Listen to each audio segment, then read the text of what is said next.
Étudiants et bienvenue dans une série où j'ai réuni quelques problèmes de magnétostatique. Donc les problèmes sont les suivants. Donc vous avez un petit exercice classique, c'est le champ créé par un arc de cercle parcouru par un courant I d de L en son centre. L'exercice numéro 2, c'est le champ créé par ce système. Donc vous avez un arc de cercle et deux demi-droites infinies, A' et C'. Quel est le champ au point O? Ensuite, vous avez un troisième système, c'est deux demi-cercles ensuite qui sont joignés par deux segments DA et BC. Ah, quel est le champ toujours au point C?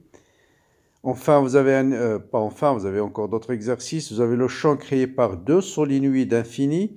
Chacune porte un nombre de spires N1 par unité de longueur pour la spire 1, et ça pour solénoïde 1, et ça pour le solénoïde 2. Ils sont parcourus par du courant en sens inverse. Déterminer le champ magnétique en tout point de l'espace.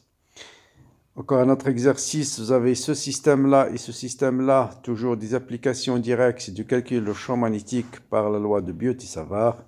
Et enfin, un exercice où il y a peu de calcul, là il faut faire très attention, c'est la force exercée par le fil infini sur ce triangle équilatéral parcouru par le même courant I dans ce sens-là. Donc voilà ces exercices. Donc je vais corriger quelques-uns maintenant et je compléterai ça la prochaine fois. Bon, toujours dans la loi de Biot-Savart, vous avez trois choses à faire. D'abord, prendre un élément de courant I d de L, voilà, n'importe lequel. Je prends un élément de courant I d de L et je écris c'est quoi le champ créé d'après la loi de Biot-Savart. C'est mu0 I d de L vectoriel U sur 4πr². Je dois préciser c'est quoi le vecteur U. C'est le vecteur dirigé de l'élément de courant vers le point où je calcule le champ. C'est quoi R? C'est la distance entre l'élément de courant et le point. Dans notre cas, c'est grand R. Donc le mieux, c'est de remplacer tout de suite par grand R. Voilà. Deuxième étape, c'est la symétrie. Avant de faire aucun calcul par la loi de Biot-Savart, toujours appliquer la symétrie. Et vous voyez bien que le plan de l'écran, on peut travailler par exemple au plan EZ, c'est le plan perpendiculaire, ça c'est ER, Eθ. Donc on peut placer par exemple ici, voilà, voilà ER. Bon, allez, je vais tracer l'arc ici. Voilà, vous avez ici le point ER, Eθ et EZ, c'est perpendiculaire. Donc vous voyez bien que le plan ER, Eθ, c'est-à-dire le plan de l'écran M, ER, Eθ et plan de symétrie. Plan de symétrie. Pour le champ magnétique, le mieux, c'est de chercher un plan de symétrie, ça suffit.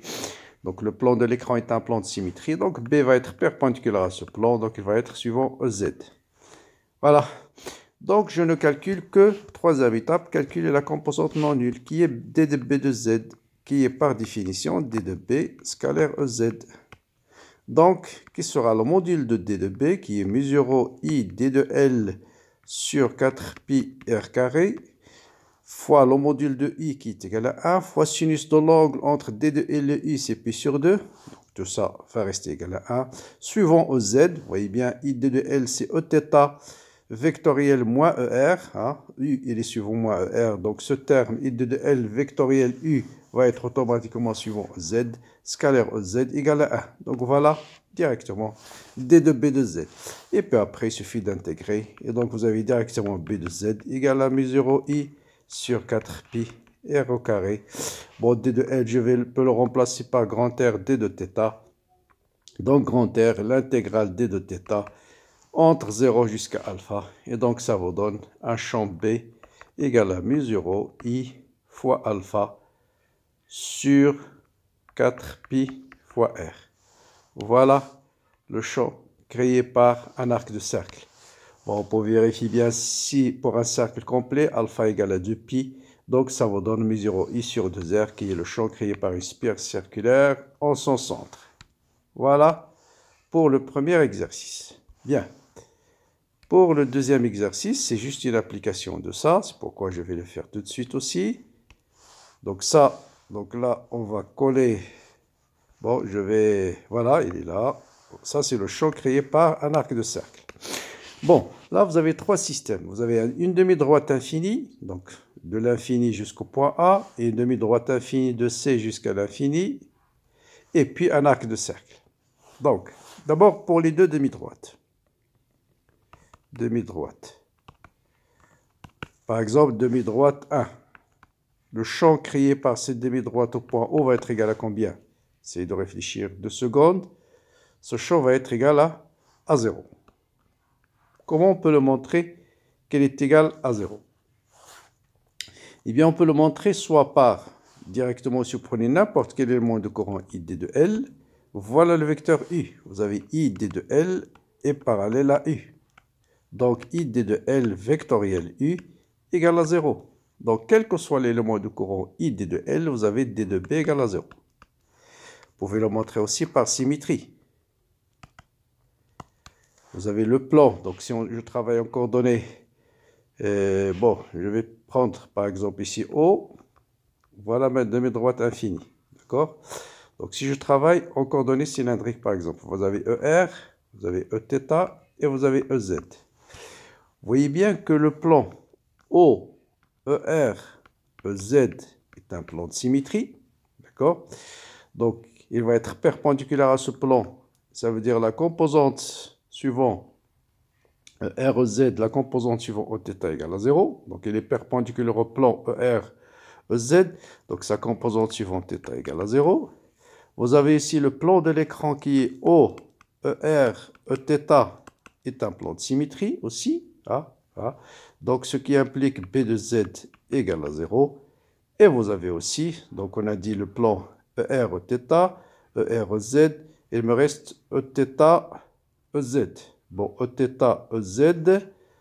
Eθ, EZ, non, ce n'est pas un plan de symétrie.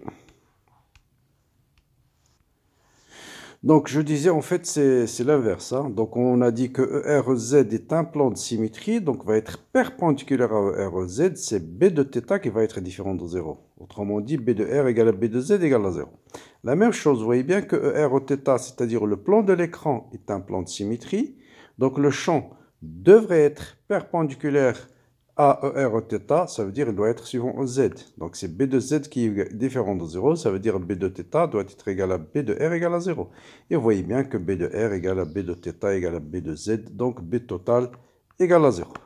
Mais on peut le montrer directement en disant que quel que soit l'élément de courant ID de L, vous voyez bien que ID de L vectoriel U égale à 0. Donc, tout de suite, le champ créé par B1 égale le champ créé par B3 égale à 0. Parce que, même raisonnement pour B3. Vous avez ID de L et U sont parallèles. Et donc, leur produit vectoriel égale à 0. Donc, il va vous rester juste le champ créé par cet arc-là. Et donc, comme vecteur, il suffit de faire un signe moins parce que le signe est inversé. Donc, ID de L vectoriel I va être suivant moins EZ. Et à la place de alpha, vous allez mettre tout simplement θ et grand R. Donc, voilà le champ total créé par ce système-là. Donc, ça sera moins mu0 I suivant OZ, bien sûr, si je mets le signe moins, suivant OZ. Hein, parce que ici, vous voyez, c'était suivant plus EZ, alors que là, en sens inverse, ça sera suivant moins EZ. Bien. Bon, toujours, donc là, c'est le même principe. Là aussi, on peut déduire facilement le champ. Donc, on va dire par l'arc AB, d'abord, l'arc AB, donc ID de L, ID de L vectoriel U. Donc, ça sera, si EZ est vers le haut, ça sera suivant moins EZ. Donc, ça sera B1, je l'appelle B1. Donc, ça sera moins mu0 I sur combien? Sur 4πr1. Donc, 4πr1 fois θ1. Et si θ1 égale à combien? Est égal à pi. Donc, ça sera suivant OZ, bien sûr. Donc, ça sera moins mu0 I sur 4R1 suivant OZ. Bon, le champ créé par l'arc 2, c'est-à-dire l'arc CD, cet arc-là. Donc, vous voyez bien, ID de L, cette fois-ci, ça sera suivant OZ. Donc, ça sera mu0 I, c'est le même courant, sur le même angle, l'angle 6 est égal à pi, donc directement sur 4R2 suivant OZ. Et comme même raisonnement que tout à l'heure, le champ créé par les segments DA et le champ créé par le segment BC va être égal à 0, car là aussi, vous avez ID de L vectoriel B égale à 0. Donc, le champ total, ça sera mu0I sur 4 facteur 2, 1 sur R2, moins 1 sur R1, suivant EZ. Voilà le champ total créé par ce système. Bien, donc voilà, donc c'est R1, R2.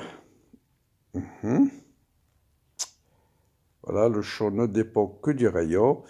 Donc, on remarque bien que si R1 est égal à R2, le champ total créé par ce système va être égal à combien? Va être égal à 0. Parce que le champ ici ne dépend que de... non, pardon, ils n'ont pas le même rayon. Bien sûr, s'ils ont le même rayon, c'est les mêmes marques. Non, j'ai rien dit. Donc, voilà le champ total créé par ce système. Bon, passons au solenoïde. Donc là, vous avez deux solenoïdes. Bon, donc là, je vous donne déjà, je vous rappelle, et là, j'ai déjà fait ce corriger plusieurs fois, pour un solénoïde infini, le champ magnétique à l'intérieur, c'est mu0 NI, suivant Z, bien sûr, si le champ est parcouru, si l'axe Z est comme celui-là, et le champ tourne dans ce sens-là, sinon, ça sera suivant moi Z. N, c'est le nombre de spires par unité de longueur. Donc, si on a deux solénoïdes, bon, le mieux, c'est bien sûr, de faire juste le schéma suivant. Donc, ça, c'est le premier solénoïde.